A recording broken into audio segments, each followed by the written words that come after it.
Assalamualaikum warahmatullahi wabarakatuh. Masih bersama karduk.com. Pada video kali ini kami akan menyampaikan informasi terbaru yang datang dari BKN dan DPD RI terkait dengan pengangkatan P3K tahun anggaran 2024, yaitu DPD RI bertemu Kepala BKN.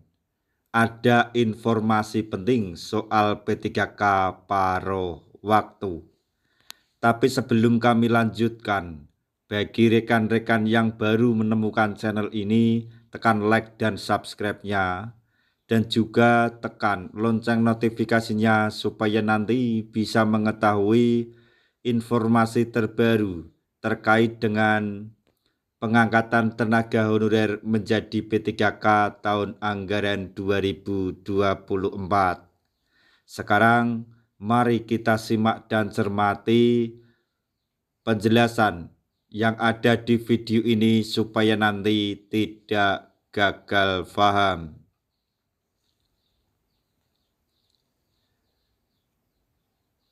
Komite 1 Dewan Perwakilan Daerah atau DPD RI memperjuangkan aspirasi terkait masalah yang dihadapi oleh pegawai pemerintah dengan perjanjian kerja atau P3K, baik yang sudah diangkat maupun sedang dalam proses pengangkatan. Komite 1 DPD RI berkoordinasi dengan Badan Kepegawaian Negara atau BKN dan Kemenpan RB untuk memperjuangkan aspirasi P3K. Kami Komite 1 DPD RI terus berkoordinasi dengan Menpan RB BKN agar semuanya benar-benar diselesaikan tahun 2025. Dari 1.017.000 formasi ASN P3K, pengangkatan akan diselesaikan paling lambat Oktober 2025.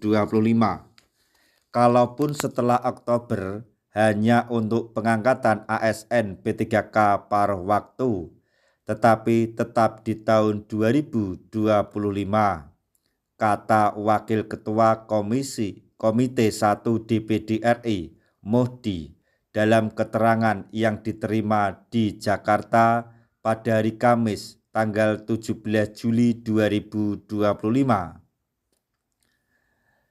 Hal itu disampaikannya seusai melangsungkan pertemuan konsultasi langsung dengan Kepala BKN Zudan Arif Fakrullah di gedung DPD RI Kompleks Parlemen Senayan, Jakarta pada hari Rabu tanggal 16 Juli 2025.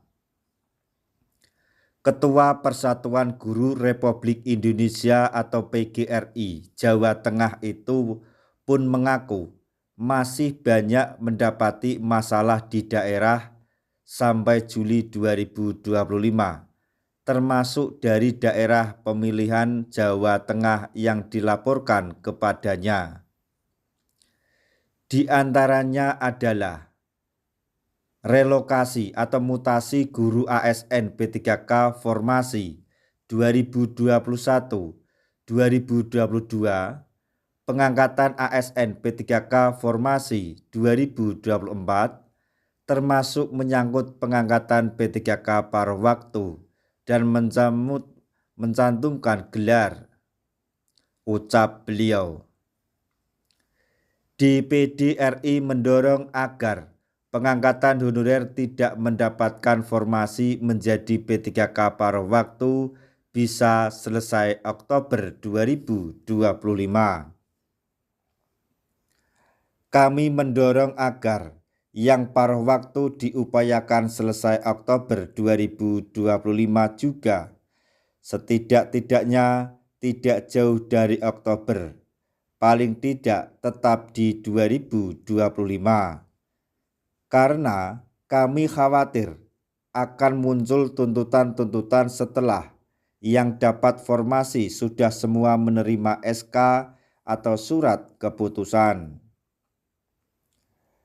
Adapun berdasarkan pertemuan yang dilakukannya dengan Forum Relokasi P3K Guru atau FRPG Jawa Tengah dan Formasi tahun 2021 dan 2022, dia menyebut adanya dorongan aspirasi untuk meminta kejelasan realisasi kebijakan relokasi sekitar 600 guru ASN P3K, guru SMA negeri atau SMK negeri Jawa Tengah yang telah diajukan hingga tahun ajaran, namun belum kunjung terrealisasi. Sementara itu, Kepala BKN Zudan Arif Fakrullah menegaskan bahwa permasalahan relokasi ASN P3K merupakan kewenangan pemenuhan pejabat pembina kepegawaian atau PPK.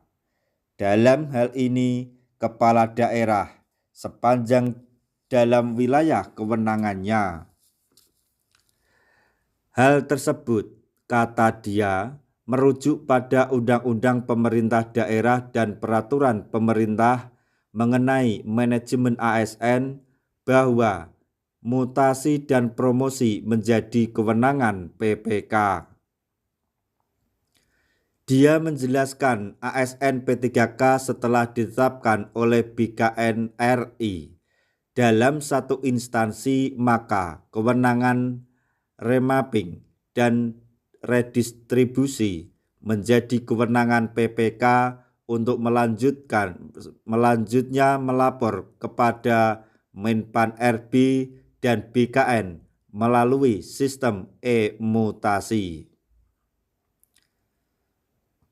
Beliau menuturkan dengan melapor menggunakan e-mutasi, maka sistem akan membaca apakah relokasi memenuhi syarat, misalnya menyangkut wilayah kewenangan hingga formasi, kekurangan tenaga pendidik pada mata pelajaran atau bidang di sekolah lain tujuan relokasi.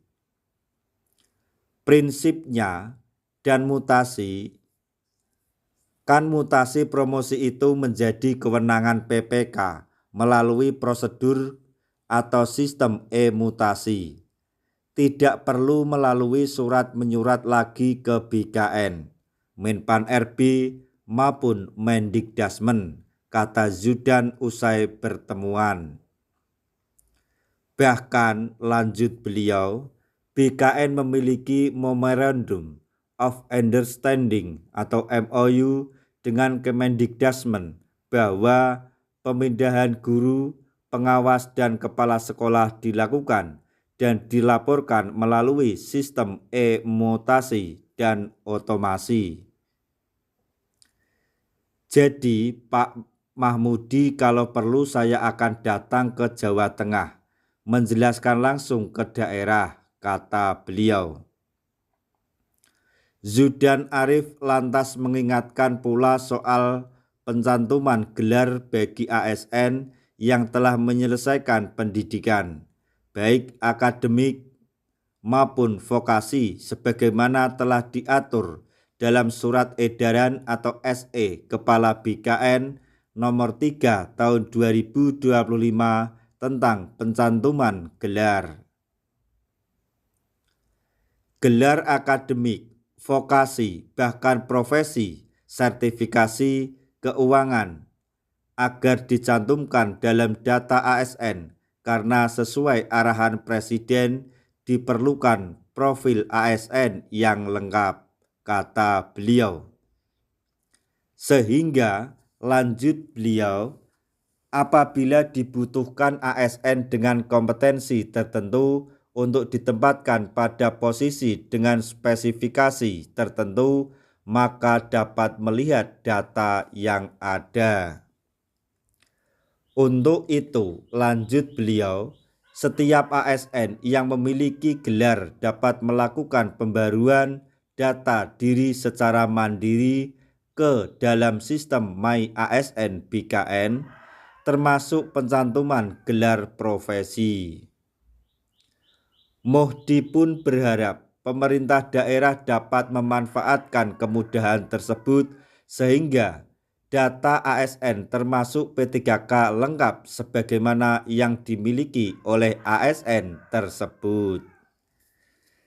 Nah, demikian tadi informasi yang dapat kami sampaikan, informasi terbaru yang datang dari hasil pertemuan antara DPD RI, Menpan RB, serta BKN terkait dengan nasib honorer dan P3K tahun 2025.